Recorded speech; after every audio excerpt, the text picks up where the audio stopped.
Selamat pagi semuanya. Selamat hari Sabat untuk setiap orang di luar sana. Saya mengucapkan selamat hari Sabat yang indah kepada Anda semua. Anda tahu, saya berbicara bersemangat seperti yang lalu, tetapi Anda tidak ingin terlalu bersemangat seperti kami di sini di Malaysia, ya?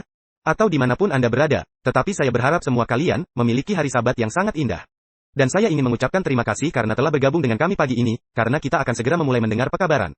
Sebelum kita mulai, tolong bagikan pujian Anda. Sesuatu yang Anda syukuri selama seminggu terakhir ini. Sesuatu yang dapat Anda bagikan untuk mendorong satu sama lain, untuk saling menguatkan satu sama lain. Dan saya ingin melakukan sesuatu yang sedikit berbeda, untuk semua orang yang mendengarkan. Dan mungkin di sana tidak banyak orang, saya tidak yakin, saya sendiri tidak melihat siaran langsungnya. Ada berapa yang lihat, tetapi, jika Anda bersama seseorang atau beberapa orang, saya ingin Anda berpaling kepada mereka sekarang. Berkelilinglah dan ucapkan hangat, selamat hari Sabat kepada semua orang. Kita merindukan interaksi manusia. Dan meskipun Anda menonton secara online, bukan berarti kita harus berhenti kan? Jadi tolong berjabat tangan satu sama lain. Kalau Anda cukup berani, saling peluk satu sama lain atau saling tepuk dada satu sama lain, atau fist bump, apapun itu. Sapa satu sama lain hari Sabat yang sangat membahagiakan, karena Tuhan itu baik. Tuhan telah begitu baik, dan saya tahu bahwa Dia akan tetap baik sampai akhir zaman. Jadi tolong bagikan pujian Anda, sesuatu yang Anda syukuri. Oke.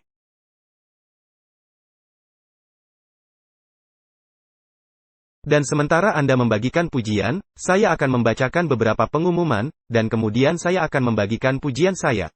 Dan kemudian kita akan masuk ke dalam pekabaran. Oke, hanya beberapa pengumuman. Saya ingin berterima kasih kepada semua orang yang telah menyerahkan perpuluhan dan persembahan. Anda tahu, di gereja kami di sini. Perpuluhan kami tetap konsisten sepanjang MCO, lockdown dan bahkan mereka yang masih memberikan persembahan. Anda tahu, Tuhan tidak menetapkan jumlah untuk persembahan. Hal itu Dia membiarkannya kita yang menentukan, bukan? Boleh jadi dari 1%, hingga 50% atau bahkan 100%, jika Tuhan menempatkan beban itu di hati Anda, tetapi perpuluhan 10%. Dan saya ingin berterima kasih kepada Anda semua yang telah berkontribusi untuk perpuluhan dan terutama persembahan juga. Perpuluhan masuk ke misi untuk mendukung para pendeta. Dan saya tahu bahwa banyak orang telah menderita selama MCO, lockdown ini, tetapi entah bagaimana. Tidak dan sah, Anda telah setia dan memberikan perpuluhan Anda, yang memberitahu saya, bahwa Tuhan telah memberkati Anda masing-masing. Dan bagi mereka yang membutuhkan, tolong beritahu kami, beritahu kami. Kami akan melakukan yang terbaik untuk membantu Anda. Dari sudut pandang lokal, Anda tahu, kami tidak mengirim uang ke luar negeri.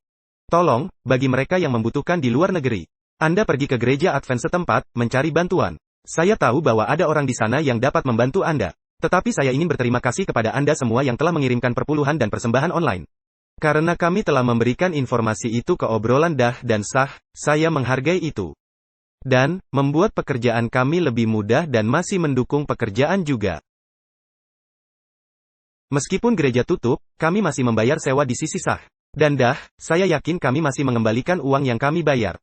Untuk pinjaman yang telah dipinjam dari misi juga. Jadi, terima kasih semua dari lubuk hati saya, terutama untuk menjadi setia kepada Tuhan. Selama masa-masa yang sulit ini, saya mengatakan ini tadi malam, tetapi bagi mereka yang tidak dapat melihatnya, atau belum membacanya di obrolan kami belum membuka gereja. Saya tahu bahwa kita bisa, tidak pada Sabat yang akan datang, tetapi Sabat berikutnya, tetapi dengan pembatasan dari pemerintah. Prosedur operasi standar, itu membuatnya agak sulit. Anda tahu, mereka yang berusia 70 tahun ke atas, tidak dapat hadir. Mereka yang berusia 12 tahun ke bawah tidak dapat hadir, yang merupakan banyak keluarga. Dan kemudian tidak boleh ada orang asing, bahkan jika Anda memiliki izin kerja, meskipun Anda menikah dengan orang Malaysia. Meskipun Anda telah berada di sini selama 20 tahun, dan Anda tidak memiliki IC-KTP, Anda dianggap orang asing. Jadi beberapa pendeta, dan saya tahu dalam misi kami, menikah dengan orang asing, dan istri mereka tidak diperbolehkan pergi ke gereja. Jadi, itu instruksi dari misi kami dan juga pemerintah. Dan di atas itu, pelayanan maksimal kami hanya 1,5 jam dan tidak ada makan siang bersama. Yang, Anda tahu, agak menggagalkan tujuan berkumpul, tentunya sampai batas tertentu.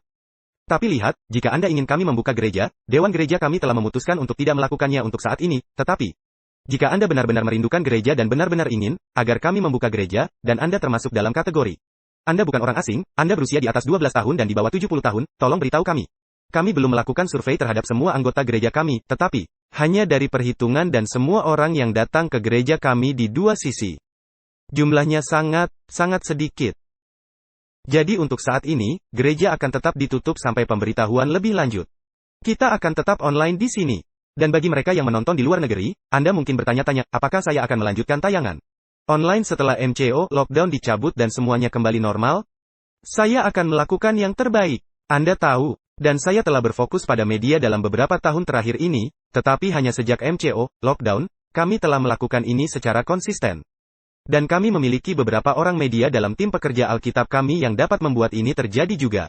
Ada banyak rencana yang sedang kami kerjakan. Saya ingin berterima kasih kepada semua orang yang telah mendukung para pekerja Alkitab kami dan bahkan pekerjaan media yang telah kami lakukan di sini. Jadi teruslah berdoa untuk kami. Anda tahu, ini, saya percaya sesuatu yang disamakan dengan daun musim gugur, yang Ellen White bicarakan. Penyebaran publikasi kita, tidak hanya melalui buku dan pamflet dan selebaran dan hal-hal seperti itu, tetapi bahkan melalui media yang merupakan bagian penting dari kehidupan kita saat ini, bukan hanya karena MCO lockdown, tetapi bahkan sebelum itu. Banyak, jika tidak semua orang, sungguh memiliki smartphone saat ini. Jadi sangat mudah untuk menyebarkan Injil di luar sana. Jadi doakanlah kami dalam hal itu. Pekerja Alkitab kami masih bergerak maju dengan pekerjaan Alkitab kami dan studi kami dan perlawatan kami. Dan kami memiliki tim yang berkembang. Jadi saya sangat memuji Tuhan untuk hal itu. Dan lihat, kami memiliki permintaan doa kami. Tidak ada yang memberikan permintaan doa apapun selama beberapa bulan terakhir. Di awal ketika saya bertanya tentang hal itu, orang-orang melakukannya dan saya berdoa untuk setiap permintaan mereka. Tapi jika Anda memiliki permintaan doa, bisa kirim pesan saya secara pribadi, lewat channel Facebook di sana atau di WhatsApp atau kalau boleh, tulis di komentar di sana. Dan saya yakin orang lain yang melihatnya akan berdoa untuk itu. Mari saling mendoakan. Dan pujian saya mempunyai 2 pujian, saya memiliki beberapa pujian lainnya pagi ini, sebenarnya. Saya memuji Tuhan bahwa semuanya akan kembali normal, sehingga kami dapat memulai studi Alkitab. Secara tatap muka, secara langsung, dan juga memuji Tuhan bahwa kita dapat memiliki persekutuan di tempat saya lagi. Sepanjang minggu, dan bahkan di akhir pekan kami bertemu orang, Anda tahu.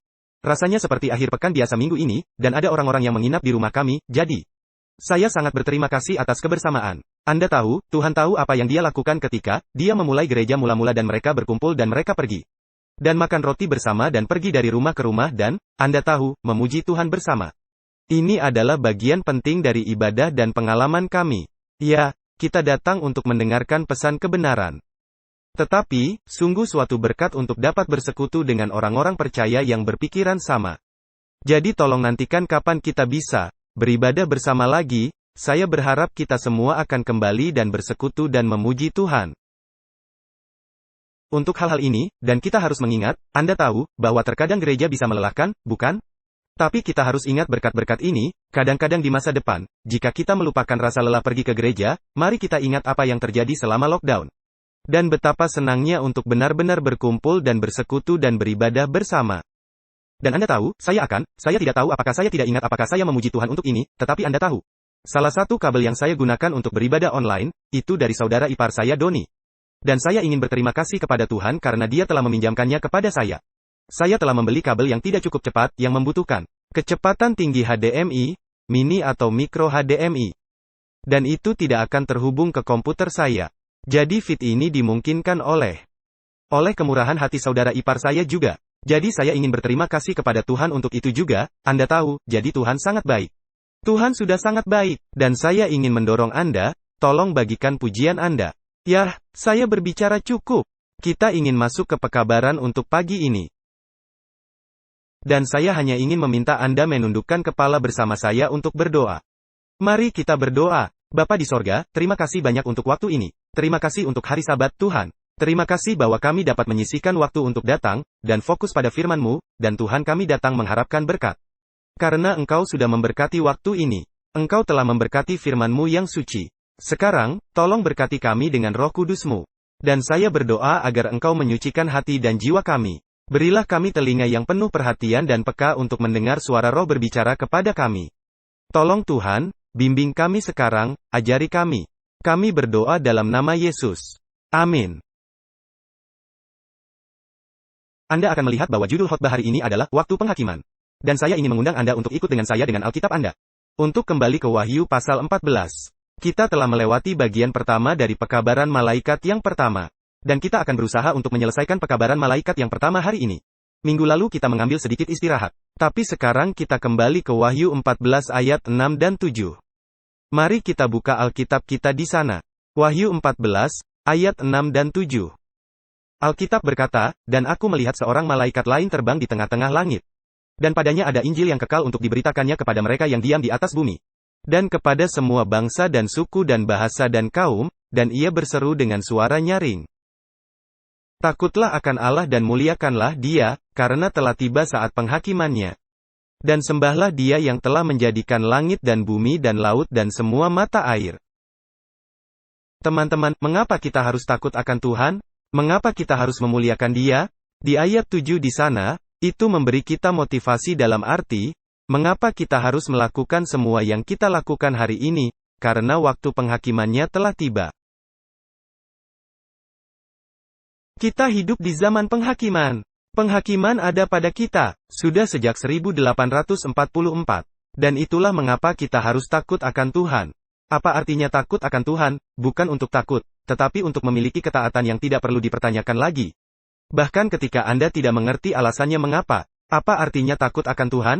Artinya menaati apa? 10 hukum Tuhan. Kita telah melihat ini beberapa minggu lalu, 3 minggu persisnya, Keluaran 20 ayat 20. Jika kita takut akan Tuhan, kita tidak akan berbuat dosa. Dan dalam Pengkhotbah, pasal 12 ayat 13 dan 14, takutlah akan Allah dan berpeganglah pada perintah-perintahnya, karena ini adalah kewajiban setiap orang. Itu Keluaran 20 ayat 20, Pengkhotbah 12 ayat 13-14. Ini semua tentang menaati perintah-perintahnya. Dan baru kemudian kita dapat mencerminkan karakternya, memuliakan Dia. Itu berarti tidak menjadi orang Kristen palsu. Itu yang saya lihat beberapa minggu lalu. Hukumnya adalah salinan dari karakter Allah. Jadi jika kita takut akan Tuhan, secara otomatis, kita akan memuliakan Dia. Jika kita mengikutinya, kita akan menjadi seperti Yesus. Dan sekarang waktu penghakimannya tiba. Teman-teman, apa yang digunakan Tuhan untuk menghakimi? Mari kita buka Alkitab kita ke Yakobus pasal 2. Saya yakin Anda kenal dengan ayat ini, Yakobus pasal 2 ayat 12. Mari kita beralih ke sana, Yakobus pasal 2 ayat 12. Alkitab mengatakan ini, berkatalah dan berlakulah seperti orang-orang yang akan dihakimi oleh apa? Oleh hukum yang memerdekakan orang. Dan jika Anda melihat ayat-ayat sebelumnya dari ayat 9 sampai ke ayat 11, Anda akan melihat bahwa itu berbicara tentang 10 hukum. Anda tidak bisa salah mengartikannya untuk hal lain. Teman-teman, 10 hukum adalah pusatnya, adalah fondasinya. Adalah satu hal yang dibicarakan di seluruh pekabaran malaikat pertama ini. Takut akan Tuhan, taati perintahnya, muliakan Dia, pantulkan karakternya. Yang terdapat dalam hukumnya. Karena Tuhan akan menghakimi kita dengan 10 hukumnya. Teman-temanku tersayang, Injil adalah semua tentang 10 hukum, tahukah Anda tentang itu? Kata Injil berarti kabar baik. Roma pasal 7 ayat 12 mengatakan, hukum Taurat adalah kudus, dan perintah itu juga adalah kudus, benar dan baik. Adalah kabar baik, teman-teman. 10 hukum adalah tentang Injil. Ini adalah fokus pusat dari apa yang kita lihat di sini dalam pekabaran malaikat yang pertama.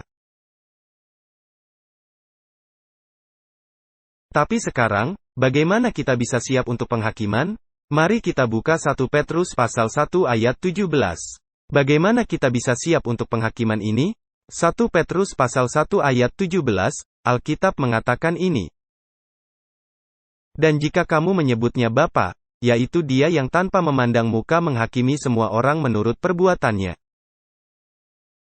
Maka hendaklah kamu hidup dalam apa? Dalam ketakutan. Anda melihat itu, kita harus takut akan Tuhan. Kita harus menaati perintahnya dari yang terkecil sampai yang terbesar. Jika Tuhan menghakimi kita, menurut perbuatan kita. Perbuatan pertama yang harus kita fokuskan ditemukan di sana dalam 10 perintahnya. Dengar, sebelum Anda mulai melempari saya dengan batu, berpikir bahwa saya percaya dan menganjurkan pembenaran melalui perbuatan. Anda harus kembali ke pelajaran yang saya presentasikan pada Jumat malam.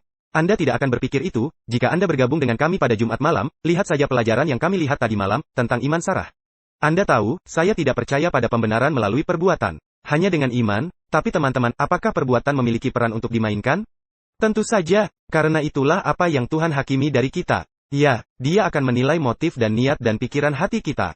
Namun pada akhirnya, yang benar-benar Tuhan hakimi adalah buahnya, perbuatannya, lahirnya kehidupan seseorang. Apa yang kita bisa lihat sendiri, saat kita melihat ke cermin, Apa yang bisa dilihat orang ketika mereka melihat kita? Tuhan hakimi hal-hal itu, dan coba tebak? Tuhan mengharapkan ketaatan, bahkan sampai ke detail kecil dari firman-Nya. Tahukah Anda itu? Anda melihat perintah terkecil dari 10 perintah. Jangan mengingini. Oh teman-teman, Tuhan berkata, jika engkau melanggar itu, engkau pantas mati. Ya, kematian abadi. Jadi teman-teman, bahkan dalam hal terkecil sekalipun, Tuhan mengharapkan ketaatan yang sempurna. Betapa kecil, mari saya tunjukkan. Mari kita pergi ke 2 Samuel pasal 6. 2 Samuel pasal 6. Dan kita akan melihat ayat 6 dan 7. 2 Samuel pasal 6 ayat 6 dan 7.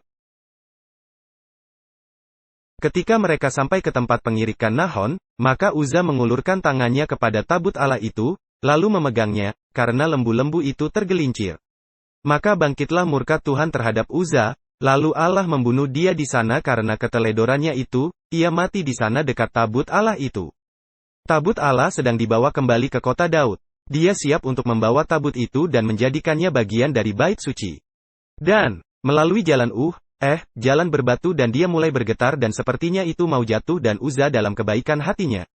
Dia berpikir dia melakukan sesuatu yang baik. Dia mengulurkan tangannya untuk menyeimbangkannya. Dan apa yang Tuhan lakukan? Dia membunuhnya. Mengapa? Tidak seorang pun kecuali imam besar dan orang-orang yang ditugaskan untuk itu, diizinkan untuk menyentuh, mereka tidak diperbolehkan menyentuh tabut.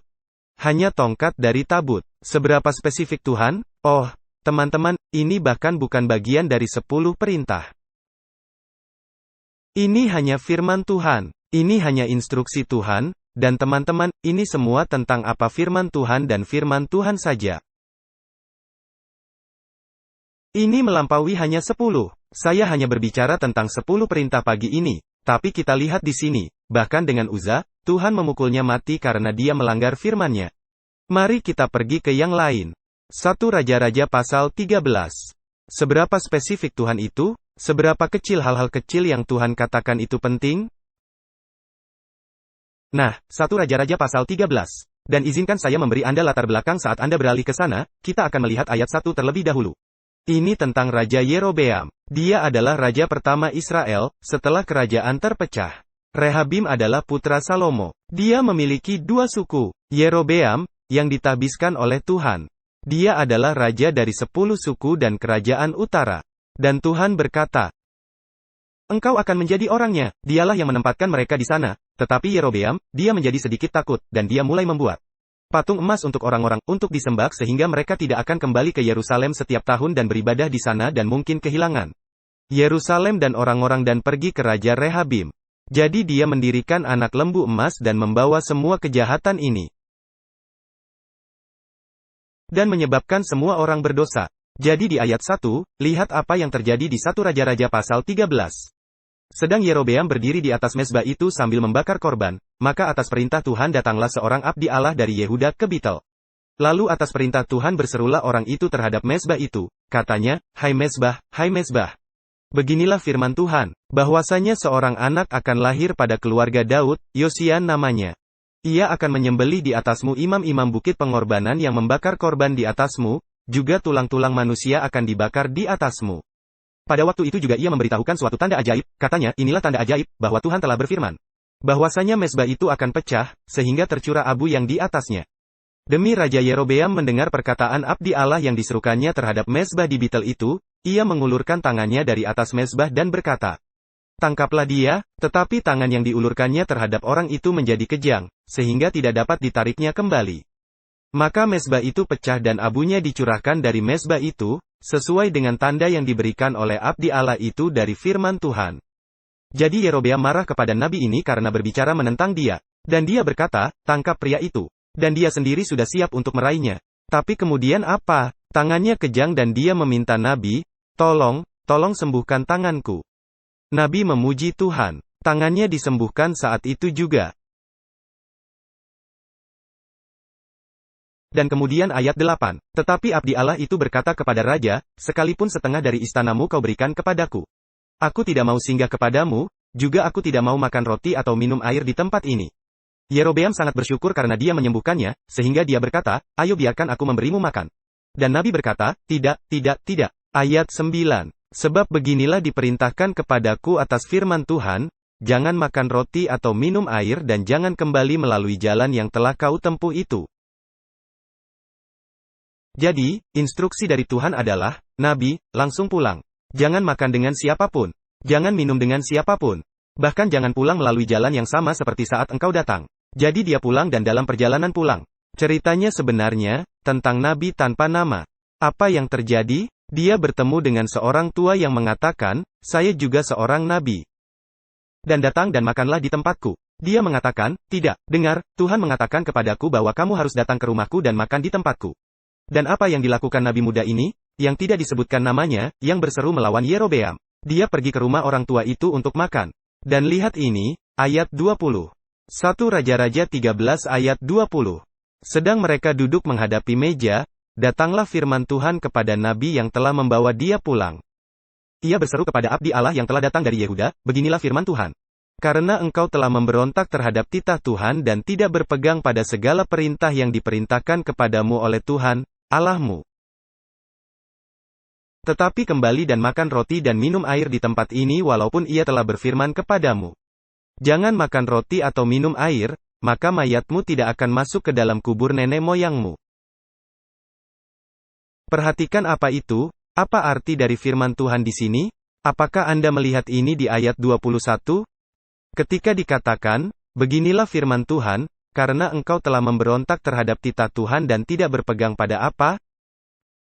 Segala perintah yang diperintahkan kepadamu oleh Tuhan, Allahmu, ini bukan 10 perintah, tapi teman-teman. Tahukah Anda apa yang terjadi dengan Nabi muda ini? Dia dibunuh oleh seekor singa.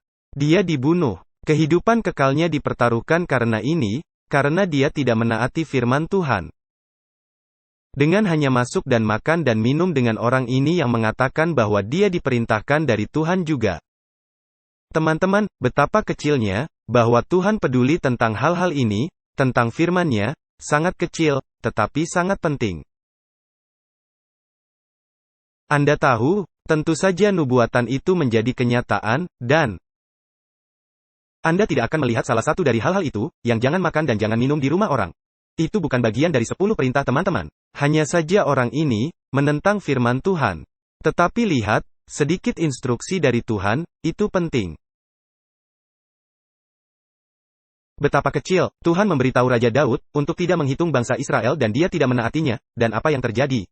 Ratusan dan ribuan orang terbunuh karena dia. Teman-teman, kita akan melakukannya dengan baik, untuk mengindahkan semua nasihat para nabi. Sesungguhnya perkataan mereka, adalah firman Tuhan itu sendiri. Tolong buka Alkitab dengan saya ke Amsal pasal 13. Amsal pasal 13 ayat 13. Silakan buka ke sana bersama saya. Amsal 13 dan ayat 13. Lihatlah apa yang dikatakan Alkitab. Siapa meremehkan firman, ia akan menanggung apa? Menanggung akibatnya. Teman, seberapa pentingkah firman Tuhan? Tuhan sangat menghormatinya. Tetapi siapa taat kepada perintah, akan menerima balasan. Teman-teman, jika firman Tuhan dijunjung tinggi, apalagi 10 hukum Tuhan? Anda tahu, kata-kata itu diucapkan oleh Tuhan sendiri. Dia tidak mempercayai seseorang untuk berbicara atas namanya. Dia turun dengan segala keagungan, berpakaian kegelapan, mengelilingi dirinya dengan api dan mengucapkan 10 perintah itu, dan kalau itu tidak cukup. Anda tahu apa yang dia lakukan? Dia bahkan tidak mempercayakan nabi siapapun untuk menuliskannya baginya, bahkan Musa sekalipun. Yang lebih dari seorang nabi, yang berkomunikasi kepada Tuhan secara langsung. Dia sendiri yang menulisnya di atas 2 loh batu. Jika firman Tuhan tidak boleh diabaikan, apalagi 10 perintah. 10 perintah digunakan dalam penghakiman. 10 perintah adalah apa yang Tuhan katakan. Jika engkau ingin takut kepadaku, engkau harus mematuhiku dengan kepatuhan yang tidak perlu dipertanyakan. Anda harus memuliakanku. Itulah dasar yang ada dalam 10 perintahku, bahwa jika Anda mematuhinya, Anda akan memuliakanku. Jadi teman-teman, jika kita ingin siap untuk penghakiman, lihatlah apa yang dikatakan pena inspirasi. Kemenangan akhir, halaman 435, paragraf 2. Agar bersedia kepada penghakiman, adalah perlu agar manusia menuruti apa? Menuruti hukum Allah. Hukum itu adalah ukuran tabiat dalam penghakiman.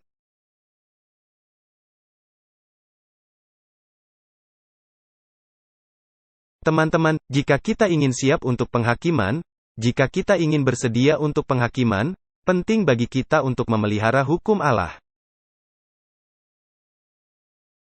Itu bukan kata-kata saya, teman-teman. Itu bukanlah kebenaran melalui perbuatan. Hanya dengan iman dan iman saja.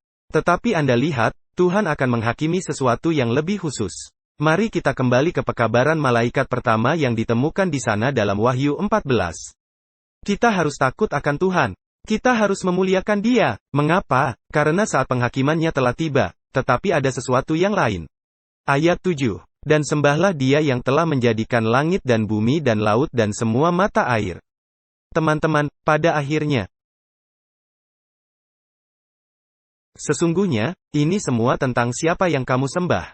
Kita harus menyembah apa yang Alkitab katakan di sana.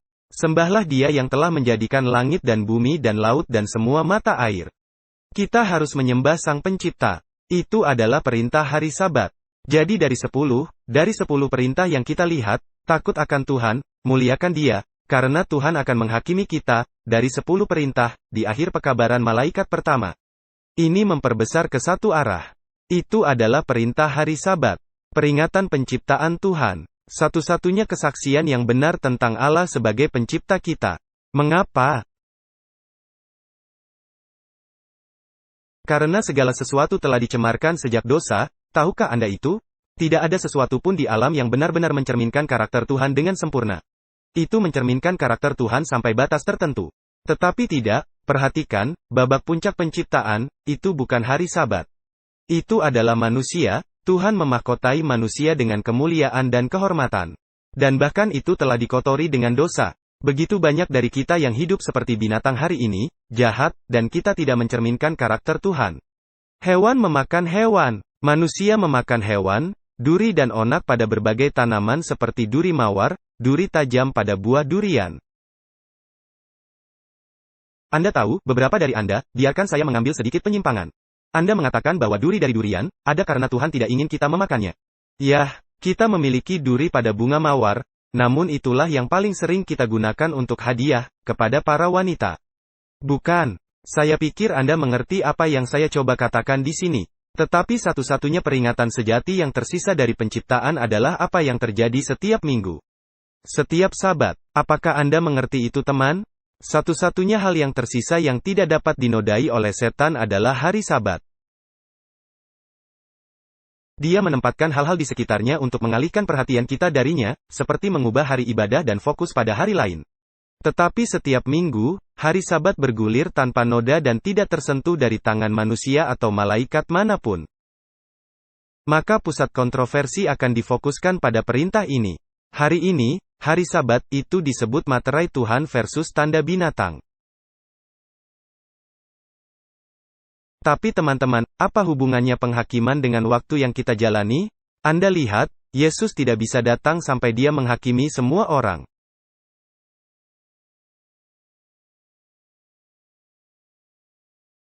Sekarang, subjek kerajaannya harus ditentukan.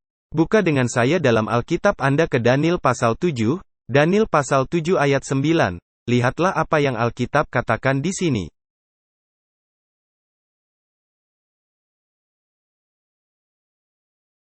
Daniel 7 ayat 9 dan 10. Sementara aku terus melihat, tahta-tahta diletakkan, lalu duduklah yang lanjut usianya. Pakaiannya putih seperti salju dan rambutnya bersih seperti bulu domba, kursinya dari nyala api dengan roda-rodanya dari api yang berkobar-kobar. Suatu sungai api timbul dan mengalir dari hadapannya, 1000 kali beribu-ribu melayani Dia. Dan selaksa kali berlaksa-laksa berdiri di hadapannya. Lalu duduklah majelis pengadilan dan dibukalah kitab-kitab. Dalam Daniel pasal 7, kita mendapatkan gambaran yang sangat jelas tentang suasana penghakiman, tetapi mengapa? Apa tujuan dari penghakiman ini? Mari kita lanjutkan membaca dalam ayat 13 dari Daniel pasal 7. Aku terus melihat dalam penglihatan malam itu, tampak datang dengan awan-awan dari langit seorang seperti anak manusia. Datanglah ia kepada yang lanjut usianya itu, dan ia dibawa ke hadapannya. Lalu diberikan kepadanya kekuasaan dan kemuliaan dan kekuasaan sebagai raja, maka orang-orang dari segala bangsa, suku bangsa dan bahasa mengabdi kepadanya. Kekuasaannya ialah kekuasaan yang kekal, yang tidak akan lenyap, dan kerajaannya ialah kerajaan yang tidak akan musnah. Perhatikan di sini dalam ayat 13 dan 14, bahwa Yesus datang kepada yang lanjut usianya. Dia tidak datang untuk kedua kalinya. Dia pergi ke yang lanjut usianya, dan dia menerima kemuliaan, kekuasaan mereka dan kerajaan. Tapi apa yang hilang itu adalah subjek kerajaannya. Ini adalah orang-orang, dan penghakiman diberikan kepada Kristus untuk sekarang mulai menentukan siapa yang menjadi subjekku. Siapa yang akan menjadi bagian dari kerajaanku di masa depan. Dan Anda tahu, teman-teman, kita, sebagai orang Advent tahu betul bahwa sejak tahun 1844, Yesus telah pindah ke bilik yang paling suci. Dan dia mulai, memilah-milah buku catatan, dimulai dari Adam dan Hawa. Dia tidak perlu melihat orang-orang yang jelas-jelas jahat seperti Kain. Dia tidak harus menghakimi mereka karena buah mereka terlalu jelas. Tetapi dia harus melihat orang-orang itu, yang mengaku sebagai orang Kristen. Itu harus dimulai di rumah Tuhan. Jadi dia menyaring semua orang itu dan akan ada pemisahan, teman-teman. Dan coba tebak, di mana, apa tujuan dari tanda binatang versus materai Tuhan? Anda lihat, semua yang mati, mulai dari Adam dan Hawa, bukan? Semua yang meninggal, mereka, takdir mereka telah ditentukan. Anda mengerti itu? Mereka tidak berubah lagi. Penghakiman atas orang-orang ini sangat mudah bagi Tuhan. Tetapi hari demi hari, mereka yang masih hidup. Anda tahu, kita bisa berdosa dan tersesat dan kemudian kita dapat mengaku dosa dan berkata, Tuhan, ampuni aku. Dan kemudian kita bisa diselamatkan. Dan ya, nama kita bisa dihapus dari kitab kehidupan, Wahyu, pasal 3, bukan? Nama kita bisa dihapuskan dari kitab kehidupan. Kita bisa kehilangan keselamatan kita, teman-teman, apakah Anda tahu itu? Dan hari demi hari, kita bisa pergi di antara kitab kehidupan dan buku catatan dosa. Bagaimana Tuhan akan menghakimi orang yang hidup? Akan ada sekelompok orang yang akan hidup dan melihat Yesus datang dengan mata kepala sendiri. Wahyu pasal 1 ayat 7 mengatakan, setiap mata akan melihat dia, ketika dia datang. Kita akan melihatnya datang. Akan ada sekelompok orang yang akan hidup. Bagaimana Tuhan akan menghakimi kelompok ini? Disinilah di mana tanda binatang itu masuk, teman-teman. Anda lihat, pada akhir zaman. Seluruh dunia akan dibagi menjadi dua kelompok. Tanda binatang adalah peristiwa di seluruh dunia. Tidak masalah di mana Anda berlari. Anda tahu, beberapa orang Sabah, mereka berkata, saya akan lari kembali ke Sabah. Saya tahu tempat-tempat di sana, lihat, tidak masalah kemana Anda pergi. Dan omong-omong, Sabah lebih Katolik daripada peninsular. Anda mungkin lebih baik jika Anda tinggal di sini, Sabah adalah sebuah pulau besar, Anda tahu. Akan ada gempa bumi besar di akhir zaman yang akan mengguncang segalanya. Tapi adalah tanda binatang yang akan menarik garis yang sangat jelas. Di tengah-tengah antara mereka yang umat Tuhan dan mereka yang bukan, materai Tuhan versus tanda binatang. Anda lihat itu, teman-teman. Dan ini adalah peristiwa yang akan mendorong Injil ke seluruh dunia. Anda baru saja membaca buku Kisah Para Rasul. Anda melihatnya, penganiayaan membawa Injil ke seluruh dunia. Dan pada saat ini ketika tanda binatang itu akan datang, setiap orang akan berlari dan kemanapun kita pergi. Injil akan diberitakan. Dan orang-orang akan membuat keputusan cerdas, apakah untuk Tuhan atau melawan Dia. Apakah untuk materai Tuhan atau tanda binatang itu? Ini adalah peristiwa yang akan menjadi seperti ragi yang dimasukkan ke dalam roti. Yang akan menyebabkan reaksi ini dan mempercepat proses Injil menyebar ke seluruh dunia, dan semua orang memutuskan. Dan kemudian garis itu akan ditarik tepat, antara dua kelompok, antara mereka yang umat Tuhan dan mereka yang bukan, antara domba dan kambing. Antara gadis yang bijaksana dan gadis yang bodoh, antara hamba yang setia dan tidak setia. Ini adalah waktu itu, dan inilah peristiwa-peristiwa itu, dan inilah mengapa Tuhan akan memiliki tanda binatang di akhir zaman. Dan kemudian ketika Yesus berseru, sudah selesai, yang kudus akan tetap kudus. Orang benar akan tetap benar. Orang yang tidak adil akan tetap tidak adil, dan orang jahat akan tetap jahat. Penghakiman akan selesai pada saat itu. Dan teman-teman, hari ini kita hidup dalam penghakiman.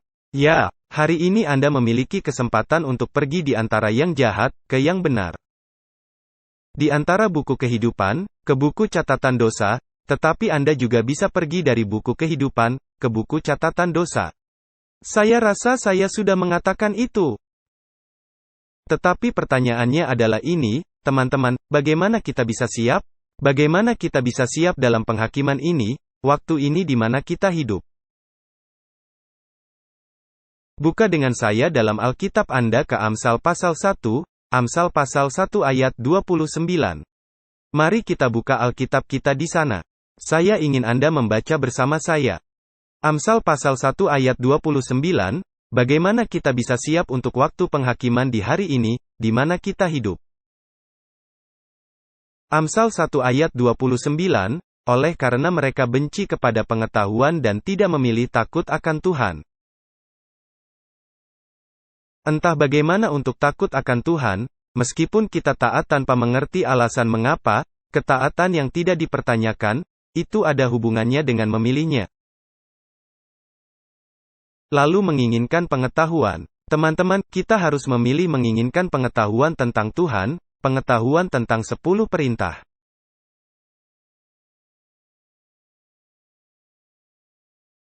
Apakah ada di antara Anda yang sudah hafal 10 perintah itu? Apakah Anda bahkan tahu urutan 10 perintah?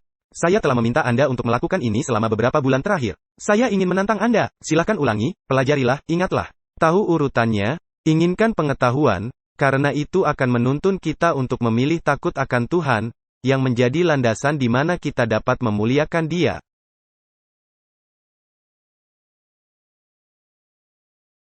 Dan akhirnya menyembah Dia yang membuat surga dan bumi dan laut dan mata air.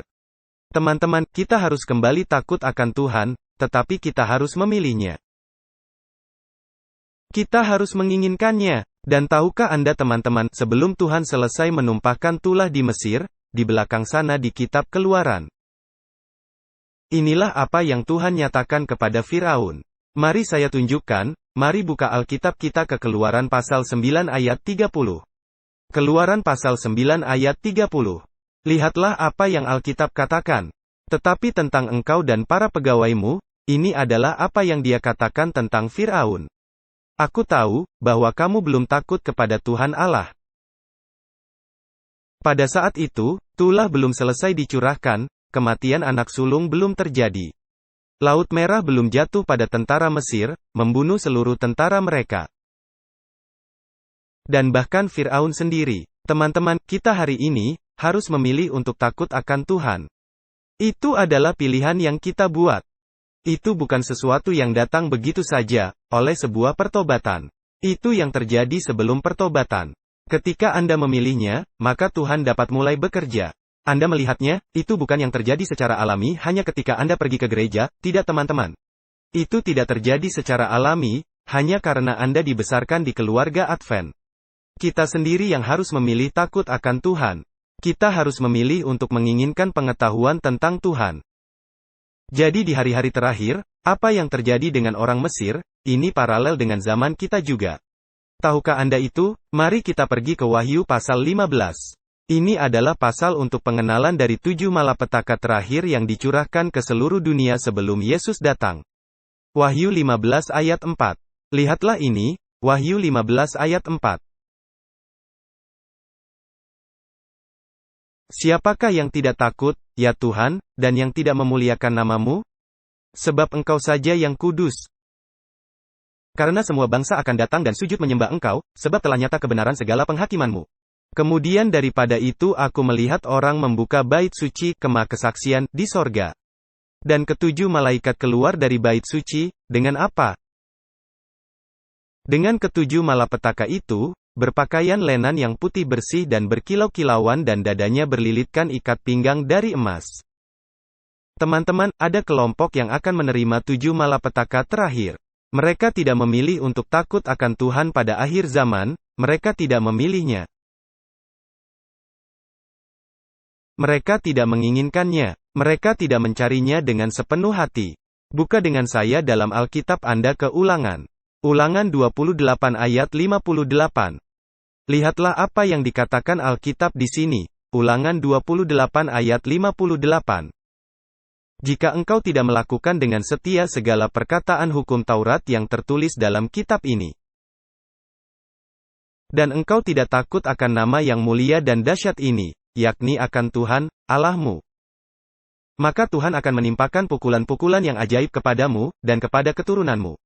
Yakni pukulan-pukulan yang keras lagi lama dan penyakit-penyakit yang jahat lagi lama. Jika kita tidak memilih untuk takut akan Tuhan, teman-teman, kita akan tersesat. Jika kita tidak memilih untuk menyembah Tuhan dan menguduskan Sabat-Nya, kita akan menerima malapetaka di akhir zaman. Teman, kita harus menginginkannya. Kita harus memilihnya. Itu berarti kita harus membuat keputusan yang cerdas, bahkan hari ini, itu adalah pembenaran oleh iman. Tetapi tidak pernah, pembenaran karena kebetulan. Apakah Anda mengerti itu? Jika Anda masuk surga suatu hari nanti, Anda akan tahu alasannya mengapa. Anda akan mengerti bagaimana Anda bisa sampai di sana, surga. Tidak ada yang akan masuk surga dan pergi, oh, apa yang saya lakukan di sini? Tempat apa ini? Bagaimana saya bisa sampai di sini?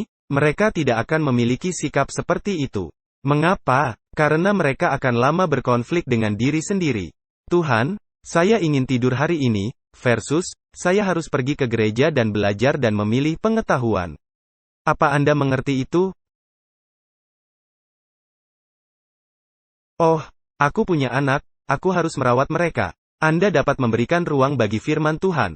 Bahkan sebagai seorang ibu, saya tahu istri saya bisa. Anda mungkin tidak dapat mengikuti sekolah Sabat, tetapi Anda dapat bangun pagi dan meluangkan waktu bersama Yesus, yang berarti Anda harus tidur lebih awal. Apakah Anda melihat itu? Kita bisa memilih pengetahuan. Kita bisa memilih Tuhan. Kita dapat memilih takut akan Tuhan, tetapi kita harus menginginkannya. Dan kita harus berusaha. Dan teman-teman, sekolah Sabat bukanlah satu-satunya. Gereja bukan satu-satunya. Anda harus menghabiskan waktu dalam firman-Nya. Kita harus memprioritaskan takut akan Tuhan di atas segalanya. Lihatlah apa yang dikatakan pena inspirasi, teman-teman. Perumpamaan-perumpamaan Tuhan Yesus, halaman 228, paragraf 2. Demikianlah keadaannya sekarang ini. Manusia berlomba-lomba mencari keuntungan dan pemanjaan diri seolah-olah tidak ada Allah. Tidak ada surga, tidak ada kehidupan di balik ini. Pada zaman Nuh amaran mengenai air bah disampaikan untuk menyadarkan manusia akan kejahatannya. Dan berseru kepada mereka untuk bertobat. Demikianlah pekabaran kedatangan Kristus yang segera dimaksudkan untuk membangunkan manusia dari kesibukannya. Dalam perkara-perkara duniawi, ia bermaksud untuk membangunkan mereka pada kesadaran mengenai kenyataan-kenyataan yang kekal. Agar mereka mau mendengar undangan ke meja perjamuan Tuhan. Anda tahu, beberapa orang dan banyak orang yang mengatakan, lihat, mengapa Anda tidak memberikan pekabaran yang lebih menyenangkan? Mengapa Anda harus berbicara tentang dosa? Mengapa Anda harus membicarakan ini dan itu? Teman-teman, beberapa orang perlu dibangunkan. Mereka perlu dikagetkan. Mereka harus terbangun dengan kenyataan abadi bahwa mereka tersesat. Dan kecuali mereka menerima undangan Tuhan dan berusaha untuk datang mencari Dia dan mengenal Dia, mereka tidak akan duduk di meja perjamuan Tuhan. Teman, saya tidak menyebut Anda orang berdosa karena saya orang suci. Saya tidak menunjukkan dosa-dosa Anda untuk membuat diri saya merasa lebih baik. Tetapi agar Anda bisa diselamatkan. Dan beberapa dari hal-hal ini saya ketahui dengan baik, karena saya sendiri ikut serta dalam dosa-dosa yang sama. Kita terlalu akrab satu sama lain dan dengan kejahatan kita. Tetapi itu tidak berarti, dan itu tidak mendiskualifikasi kita dari saling membantu. Teman-teman, doa saya hari ini untuk kita masing-masing, agar Tuhan membangkitkan kita dari keasyikan yang kita miliki dalam hal-hal duniawi. Dan bahwa kita akan dibangunkan. Itulah yang Ellen White katakan, kerasa realitas abadi. Dan bahwa kita akan mengindahkan undangan, untuk duduk di meja perjamuan Tuhan. Teman-teman, hari ini, sekarang yang tidak seperti sebelumnya. Anda harus memprioritaskan hal-hal rohani, dan Anda harus memprioritaskannya dengan memprioritaskan hari Sabat terlebih dahulu. Sulit bagi saya untuk mengatakan, kita akan memiliki sekolah Sabat pada hari Senin. Siapa yang datang, dan jika Anda tidak datang, Anda seorang Laodikia. Teman-teman, saya tahu Anda harus bekerja. Tetapi bagaimana dengan hari Sabat? Ketika ada kesempatan, apa yang Anda lakukan? Kita harus mencari Tuhan dengan sepenuh hati. Kita harus memilih takut akan Tuhan. Kita harus memiliki keinginan, pengetahuan tentang firman Tuhan. Dan ketika kita telah memilih Dia, maka kita tidak perlu takut akan malapetaka atau apapun yang akan segera menimpa dunia ini. Teman-teman, hari ini, kita harus membuat pilihan yang bijaksana. Semoga Tuhan membantu kita sampai kesudahan. Semoga Dia membantu kita untuk menempatkan Dia pertama, terakhir dan terbaik, dan bahkan dalam kelelahan kita, bahkan dalam kepenatan kita. Kita akan melakukan yang terbaik, untuk berusaha menjadikan Dia yang pertama. Mungkin beberapa dari Anda sedang duduk di sini pagi ini dan Anda berkata, Tuhan, saya mengalami minggu yang panjang. Saya butuh istirahat. Cobalah. Coba saja sekolah Sabat. Hanya, masuk saja. Coba saja doa bersatu di DAH. Coba saja sekolah Sabat untuk Sabat sore. Jika Anda berada di sisi sah, tolong. Jika Anda tertidur, setidaknya Anda mencoba. Apakah Anda melihat itu? Tapi begitu banyak dari kita bahkan tidak berusaha mencoba. Kita bahkan tidak berhasrat. Kita tidak memilih. Kita hanya memilih dunia daripada Yesus. Tapi hari ini, kita harus melakukan usaha yang sungguh-sungguh. Itu bukan keselamatan oleh perbuatan, teman-teman. Ketika Anda datang untuk duduk di meja itu dan Anda berpesta perjamuan dengan firman Tuhan, Anda akan menemukan kasih karunia yang akan menyelamatkan jiwa Anda. Jika Anda bahkan tidak mencoba sama sekali, bagaimana Tuhan bisa menghakimimu? Anda bahkan tidak mencarinya dengan sepenuh hati. Jawabannya untuk Tuhan sangat sederhana. Tetapi hari ini, kita harus memilih. Semoga Tuhan tidak hanya memberi kita hikmat, tetapi juga kekuatan untuk menjadikan Dia yang pertama hari ini. Mari kita berdoa. Bapa di sorga, Tuhan, saya ingin berdoa untuk semua saudara dan saudari saya dan saya sendiri juga yang ada di luar sana. Yang Tuhan, ada begitu banyak godaan dalam hidup ini, di handphone kami, dengan teman-teman kami, dengan sekolah kami, dengan pekerjaan kami. Ada begitu banyak hal yang bersaing untuk perhatian kami. Dan Tuhan, kami tahu bahwa kami harus mengubah beberapa prioritas kita hari ini. Mohon ampuni kami memiliki disposisi unik kami sendiri. Beberapa dari kami suka menyendiri. Kami tidak suka diganggu, dan jadi kami tidak bergabung. Kami tidak suka berbicara, jadi kami menjauh, tetapi Tuhan, tolong kami untuk melihat bukan hanya tentang itu, tetapi bantu kami untuk mencari-Mu lebih lagi. Bantu kami untuk memilih, takut akan Tuhan hari ini, untuk membimbing kami ke tujuan itu. Ya Tuhan, tolong bantu kami untuk saling menyemangati, untuk tumbuh bersama. Untuk saling menguatkan, dan kemudian Tuhan, agar kami bisa mendapatkan terang dan semangat bersama dari satu sama lain. Karena kami sedang mempelajari firman Tuhan bersama-sama. Dan Tuhan, ketika seseorang jatuh, dua orang dapat mengangkatnya.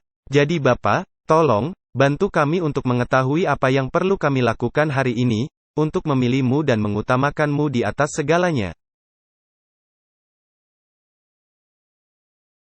Ini adalah permohonan dan doa tulus saya. Saya berdoa dalam nama Yesus. Amin. Tuhan memberkati Anda, teman-teman. Terima kasih telah bergabung. Dan tolong, sore ini, Sabat belum berakhir. Sore ini, kami masih memiliki beberapa kegiatan untuk DAH dan SAH.